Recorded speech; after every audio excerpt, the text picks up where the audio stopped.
Let me be your motivation to stay and give it tonight, baby.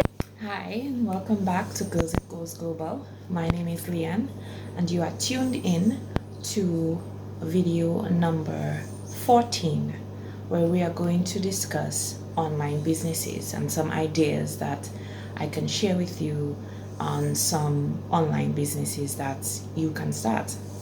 But for this particular session, I'm going to compress 3 videos in one because we missed yesterday's video and the day before that. So today is actually video number 16, but because I missed 14 and 15, sorry, I'm going to do 14 and 15 in this filming. So if you're watching right now, you're going to be listening to videos 14, 15, and 16. So we're going to start with online businesses. So you may be thinking of running an online business, or you may be thinking of starting an online business, but you're not sure where to start or what idea. You have ideas, but everyone has ideas, but at the end of the day, you want to start a business that will work for you and that will accomplish your desired goals. So running an online business definitely has its appeal, but it also comes with its own set of challenges, as also with entrepreneurship. The truth is, starting a business of any kind is hard work, very hard work. While some may think of the internet as a get-rich-quick scheme, basic business principles, basic business practices, and procedures still apply. In reality, online, as we call it, or the digital economy, is basically a means or a medium or a channel that connects businesses to people. It's a powerful tool that lets you reach anyone, anywhere, anytime in the world. But creating a business with it is still about connecting the right customers with the right product and or services. A lot of people already made up their minds to leap into the industry of entrepreneurship. And with the right online business idea and plenty sweat equity or plenty hard work, you can too. So this isn't about simply changing your life in one go. Starting an online business doesn't work for everyone, and it doesn't work that way. Instead, to help you find the best small business idea that drives profit, I'm going to share with you a collection of simple ways that you can start an online business without quitting your 9 to 5. So I'm going to share with you 10 best online business ideas. So the first one is starting your own clothing line. So you may, like a particular style, or you like certain graphic tees, and you want to share that with the world, or you're good at designing and you want to make a t-shirt line to design stuff on clothing. So that's a very, I wouldn't say simple, but it's a great online business idea that you don't have to leave your 9 to 5 to do. It can be something on the side. The next thing is launching a dropshipping, where you can have the items sold online, but it is packaged and shipped by a third party. So you don't necessarily have to have the inventory on hand or in your possession. You can sell art if you're an artistic person online. So if you can paint, or if you can draw, or sketch artist, graphics, if you're good at artwork, you can also opt to sell it online. You can become a freelance writer, freelance designer, administrative services, We have the Work Online initiative that is going on currently within the digital economy. People get jobs online that they don't have to leave their home, and some of them can do it simultaneously with the job that they are working with, for like a 9 to 5. So that's another online business idea. You can teach an online course. You can teach, I know there's some that you can teach children English. You can teach an afternoon class. You can do an online course if you're good in some particular field, or if you're certified in a particular field or industry. You can publish your own book. You can create an ebook. You can create a e-journal. You can, come up with 10 best tips for something, and sell it online. You can become a VA, a virtual assistant, as I spoke with earlier on working online initiatives. You can launch a podcast. You can become an affiliate marketer. You can create handmade goods and sell it online. There are a lot. We can go on and on with online business ideas that you can come up with and that you can indulge in. So online business is no different than actually being on the ground. It's just another way of reaching your target market. Now we're going to move on to the next topic at hand, which is entrepreneurship overrated? So a lot of people may have the notion that, everywhere they turn is, I'm an entrepreneur, or I started my own business. Entrepreneurship. What the hell is entrepreneurship overrated? Like, we want to know, like, what is it like? Give it a rest already. So I'm going to speak on that a little bit, and then we'll move on to the next topic of this video. So entrepreneur is a broadly defined term, as we mentioned in my previous videos. Kids selling lemonade on the side of the road, Girl Scouts going around selling their cookies, even, as a young child and you start to make certain things and you go around selling it in school or with your classmates. So the idea, though, that anyone can achieve great wealth and independence through entrepreneurship is very overhyped and glorified, some may think. Learning to be a great entrepreneur is a very long, daunting, sometimes tedious, very emotional sometimes journey. So I'm going to share with you what some of the things that some people have learned along the way for those who are contemplating on a life of entrepreneurship and to indulge in this industry. So everyone has ideas, as I mentioned earlier. Choosing what to work on is incredibly important. So it's not any idea that you think of that may work. So you have to be able to identify what will work for you and what you will be able to handle, especially if you're a solopreneur, and what will work for your target market. Does it solve a real problem for a sizable market? How will it make money? How will it survive? How will I grow it? How will I market it? How am I going to reach my potential customers? How am I going to keep customers along the way?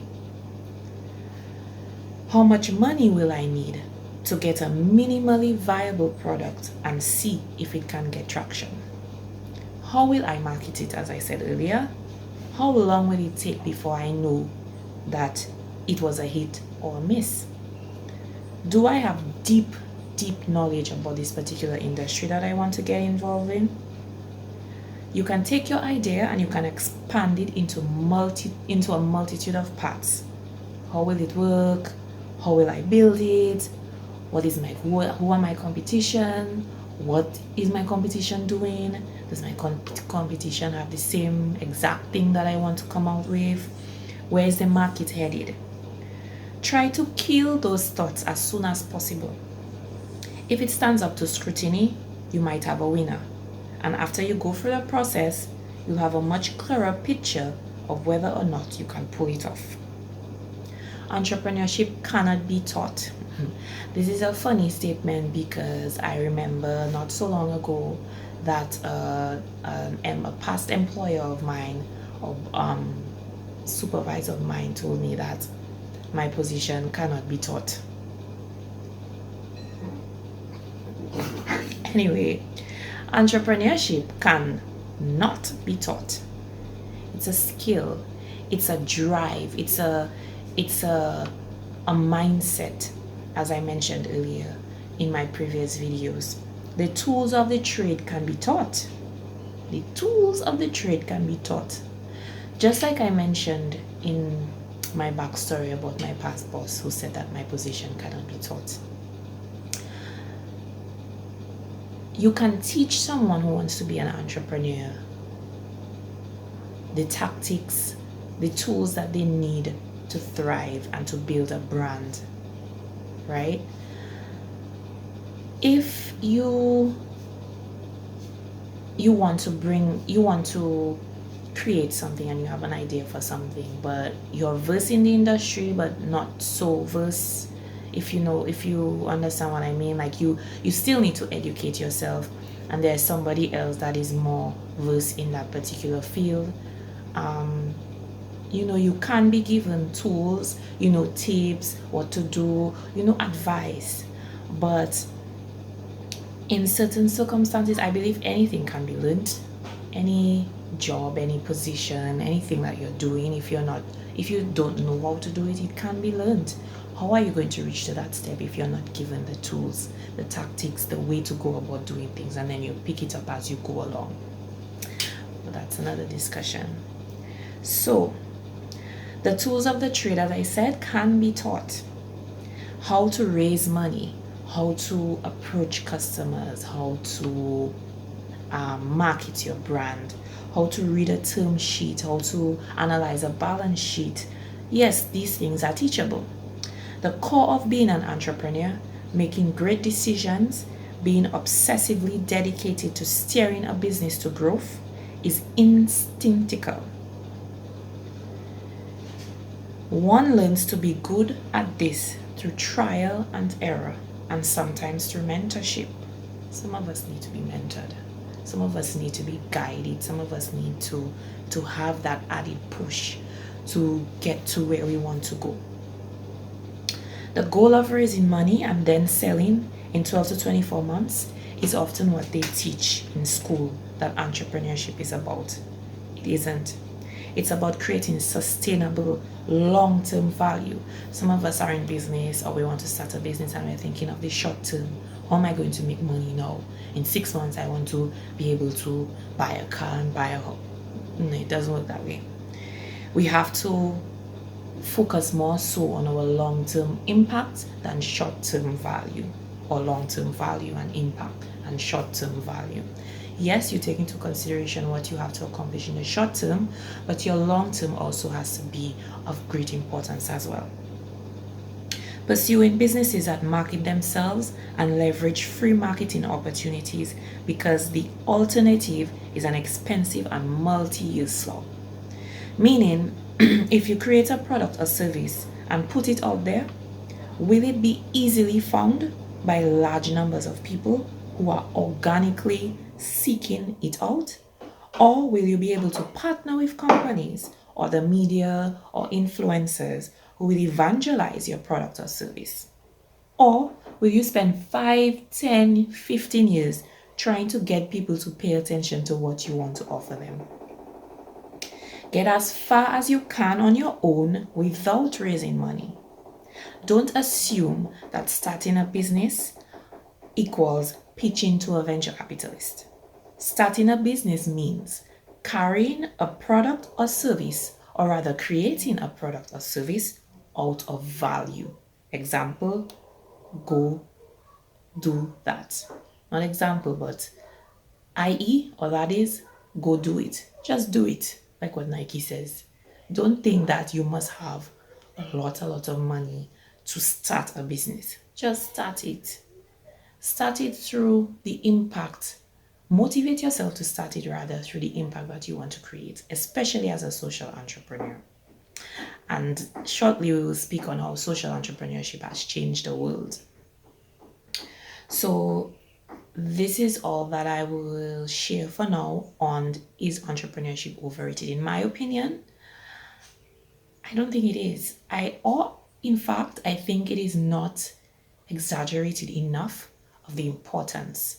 That's why my main aim for this series and my project under Girls It Goes Global is to create an increased awareness of and appreciation for entrepreneurship and its education and educating the masses rather on the importance of entrepreneurship. So I don't think it's overrated. I think if at that it's underrated, it's not given enough of the gratification and the push that it needs to sustain an economy and to impact on economy as I know that it can. So next we're going to speak on ways social entrepreneurship has changed the world. So I'm going to quote from Mohammed Yunus, who is the founder of Grameen Bank. And he says, and I quote, "Human creativity is unlimited. All of us have ideas. It is the capacity of humans to make things happen, which didn't happen before. Creativity and innovation provide the key to solving our social and economic problems." So new age entrepreneurship is rapidly evolving into a synergistic mix of conventional management skills and focusing on the context and appropriate needs of communities. For instance, traditional economics looks at natural resources as assets to the extent that they are traded on a market and command a value. Natural disaster, famine, epidemics, global warming, pandemics, etc., all fueled by a short-sighted approach, have taken center stage. The need to look forward and redefine economics and the way we imagine the world, countries and businesses are slowly but surely gaining attention. So first of all, we need to focus on what exactly is entrepreneurship. So there have been many and conflicting thoughts on the real meaning and essence of social entrepreneurship over time. The concept of social entrepreneurship continues to evolve. And I quote by Zara et al. In 2009, where they say, "Social entrepreneurship encompasses the activities and processes undertaken to discover, define, and exploit opportunities in order to enhance social well-being, social wealth, by creating new ventures or managing existing organizations in an innovative manner." So I'm going to before I continue with some social impacts of social entrepreneurship, or global impacts, just to highlight the meaning of social entrepreneurship, and I mentioned that before in some of my previous videos, even when the project began, social entrepreneurship or social entrepreneurs, we see a need that needs to be addressed, and we create a business venture. We come up with an idea that at least can aim towards addressing that need or can help address that particular need. We are more focused on creating positive impact as opposed to creating wealth. Yes, we are in business to create, to gain profit, and to sustain ourselves, but the forefront of our business ventures is to create social impact. So, some of the impacts that we can see over the years and over time within social entrepreneurship is job creation, financial inclusion and microfinance, climate change, healthcare. Social entrepreneurship on a whole has impacted the world in so many ways, and our existence in the long run depends solely on a regenerative approach to the way we do business and manage economies. While social entrepreneurship is changing the way in which businesses conduct themselves, there is an urgent need for the younger generation to come forward with their inbuilt enthusiasm, commitment, and ideas. You young people, if you're a young person listening to me, you can be agents of change. You are agents of change and make your community, your country, the world even a better place to live in the present and the future. The entrepreneurs of tomorrow, you, the entrepreneurs of tomorrow, should look to combine the quest for a profit with a missionary zeal. The true leader of tomorrow will be the one who strikes a balance and helps achieve the global goal of prosperity and harmony. I'd like to thank you so much for viewing this 3-in-1 video. Just to recap, we went through videos number 14, 15, and 16. First on online businesses, second on if entrepreneurship is overrated, and last but not least, how social entrepreneurship has changed the world. Once again, thank you for viewing Goes Global, and stay tuned for the next video where I think it's video number 17. We're almost on the end, where we're going to speak on entrepreneurship versus intrapreneurship. Thanks for watching.